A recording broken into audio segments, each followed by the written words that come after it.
காலேஜில் இருந்த வரைக்கும் என்னோடய ஹேரை பராமரிக்கவே முடியல. ஸோ வீட்டுக்கு வந்துட்டும் அம்மா எனக்கு என்னெல்லாம் ரெமெடி ஸ்கூல் டைம்ஸில் பண்ணாங்களோ அதில் ஒன்று ரொம்ப பேசிக்காக யார் வேணாலும் பண்ண முடியாத ஒரு ரெமெடி தான் இன்றைக்கி சண்டே அதுமா மார்னிங்கே ஆரம்பிச்சிட்டேன். அண்ட் உங்களுக்கு ஷேர் பண்ணலான்னு தோணுச்சு, அதுதான் வீடியோவாக ஷூட் பண்ணேன். பார்க்குற எல்லாருமே என்கிட்ட முடி மட்டும் எப்படி இவ்வளோ டார்க்காக சில்கியாக சிக்கே இல்லாமல் ஸ்ட்ரைட்டாக இருக்குது, ஸ்ட்ரைட்னிங் பண்ணியா, பார்லர் போனியா, கெரட்டின் பண்ணியா, அவ்வளோ கொஷின்ஸ் கேட்பாங்க. அதுக்கெல்லாம் ஒரே பதில் என்னென்னா, நான் எந்த பார்லரும் எந்த ப்ராடக்ட்டும் யூஸ் பண்ணதில்லை.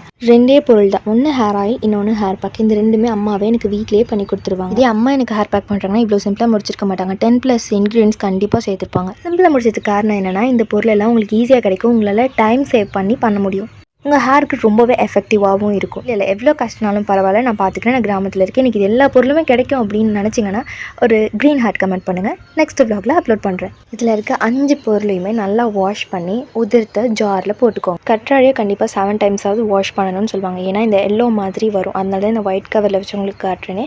ஸோ இந்த முள் எல்லாத்தையுமே ரிமூவ் பண்ணிவிட்டு அந்த ஜெல்லை மட்டும் ஜாரில் போடுங்க. ஜாரில் ஃபர்ஸ்ட் நம்ம கட் பண்ணி வச்சுக்கிட்டு அந்த ஜெல்லை ஆட் பண்ணிவிட்டு அதுக்கப்புறம் வேப்பிலை, கருவேப்பிலை, அதுக்கப்புறம் செம்பருத்தி, அந்த மகரந்தத்தெலாம் நான் ரிமூவ் பண்ணிடுவேன்.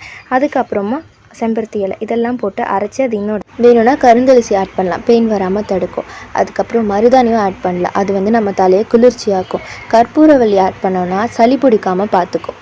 ஓகே, இப்போ அப்ளை பண்ணலாமா? அப்ளை பண்ணுறதுக்கு முன்னாடி ஹேரை ரெண்டாக செப்பரேட் பண்ணிவிட்டு நம்ம அப்ளை பண்ண வேண்டிய ஹேர் பேக்கை கொஞ்சம் கொஞ்சமாக அப்ளை பண்ணுங்கள்.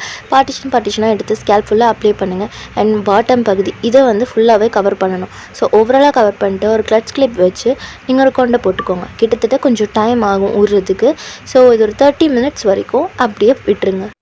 இப்போ போய் ஹேர் வாஷ் பண்ணிடலாம். ஹேர் வாஷ் பண்ணதுக்கப்புறம் இப்படி தான் இருக்கும். கொஞ்சம் ஒரு மாதிரி ரஃப்பான மாதிரி உங்களுக்கு ஃபீல் ஆகும். அண்ட் தலை ஃபுல்லாக டஸ்ட்டாக இருக்கும். நல்லா வாஷ் பண்ணாலுமே ஹேரை நல்லா வெயிலையோ இல்லை ஃபேன் காற்றுலையோ நல்லா அதை ட்ரை பண்ணிவிட்டு கோம் பண்ணி எடுத்துருங்க. சிக்கலாக எடுத்ததுக்கப்புறம் இந்த மாதிரி நல்லா சாஃப்ட் ஆகிடும். அண்ட் ஃபஸ்ட் டே விட செகண்ட் டே தான் இது இன்னும் சாஃப்டாக தெரியும் அண்ட் ஷைனிங்காக மாறும். செம்பருத்தியோட இலை சேர்த்துருக்கனால நம்மளோட ஹேரை ரொம்ப ஷைனிங்காகவும் சாஃப்டாகவும் மாற்றிடும். நீங்களும் இதை ட்ரை பண்ணிவிட்டு கமெண்ட்ஸில் சொல்லுங்கள். அண்ட் இந்த மாதிரி இன்னும் நிறைய வீடியோஸ் வேணும்னா க்ரீன் ஹார்ட் கமெண்ட் பண்ணுங்கள். ஓகே, நெக்ஸ்ட் வீடியோவில் பார்க்கலாம். Bye bye.